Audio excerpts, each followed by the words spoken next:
আমি জানো তো ঠিক মতন দেখতেই পাচ্ছি না, আমার চোখটা মনে হয় পুরো নষ্ট হয়ে গেল।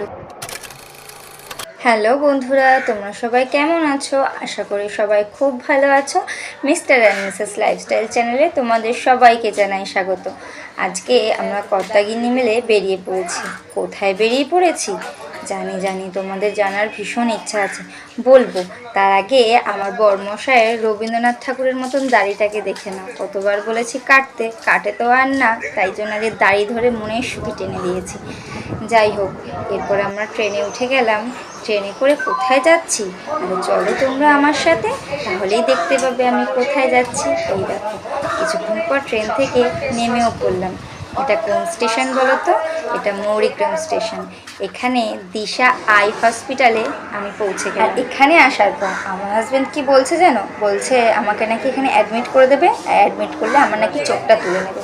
বলো, আমি নাকি বাচ্চা? আমাকে এইসব করে ভয় দেখাচ্ছে। তবে জানো তো, ফার্স্ট টাইম দিশাতে এসে ভীষণ নার্ভাস লাগছে। আসলে আমি এখানে কখনো আসিনি, কি করবে না করবে কিছুই জানি না। আমার না খুব ভয় লাগছে। তাই জন্য আমার বড়মশাই একটু রহস্য করে আমাকে হাসানোর চেষ্টা করছে। হাসছি বটে, কিন্তু মনটা একটু ধুকপুক ধুকপুক করছে। চলো তোমরা তাহলে আমার সাথে একটু হসপিটালটা ঘুরে দেখে নাও। তবে জানো তো, এখানে ভিডিও করছি দেখে অনেকেই কিন্তু আমার দিকে খুব নজর দৃষ্টি করে তাকিয়ে রয়েছে। আর আমার না সত্যি বলতে খুব লজ্জা লাগছে, মনে হচ্ছে ভিডিওটা বন্ধই করে দিই। তাও মনে অনেকটা সাহস নিয়ে একটু একটু করে ভিডিও করার চেষ্টা করলাম। আমার বরমশাইটাই এত শয়তান, কি বলবো, আমাকে লিফটে করে আনলো না, ফার্স্ট ফ্লোর থেকে সেকেন্ড ফ্লোর সে হাঁটিয়ে হাঁটিয়ে সিঁড়ি দিয়েই নিয়ে আসলো। আর বলো, কষ্ট হয় না সিঁড়ি দিয়ে হেঁটে আসলে? এখন কি আমি ছোট বাচ্চা রয়েছি?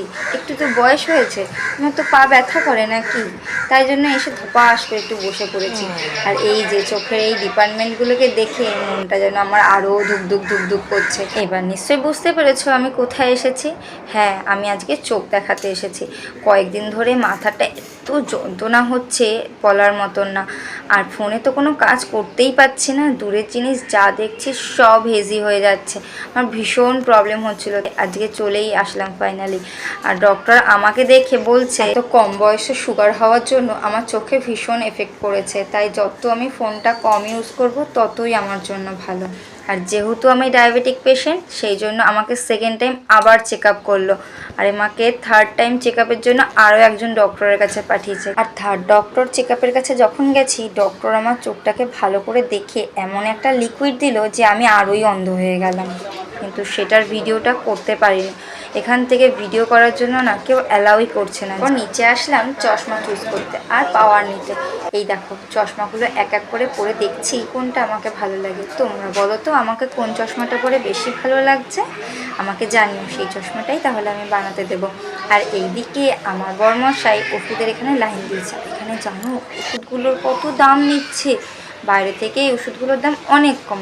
তাই আমরা ডিসাইড করলাম এখান থেকে কিচ্ছু নেব না, আমাদের লোকাল এরিয়া থেকেই সব কিছু কিনবো। এইসব ভেবে বাড়ির দিকে রওনা দিলাম। আরও অনেক কিছু ভিডিও করার ছিল, কিন্তু যেহেতু আমার চোখটা হেজি হয়ে গেছে, আমি বেশি ভিডিও বানাতে পারলাম না। আমার হাজব্যান্ড হাত ধরে ধরে নিয়ে আসছে, এমন অবস্থা। যারা আমার চ্যানেলে নতুন এসছো তারা কিন্তু অবশ্যই সাবস্ক্রাইব করে দিও। তবে আজ আসি, দেখা হচ্ছে পরের ভিডিওয়ে। বাই।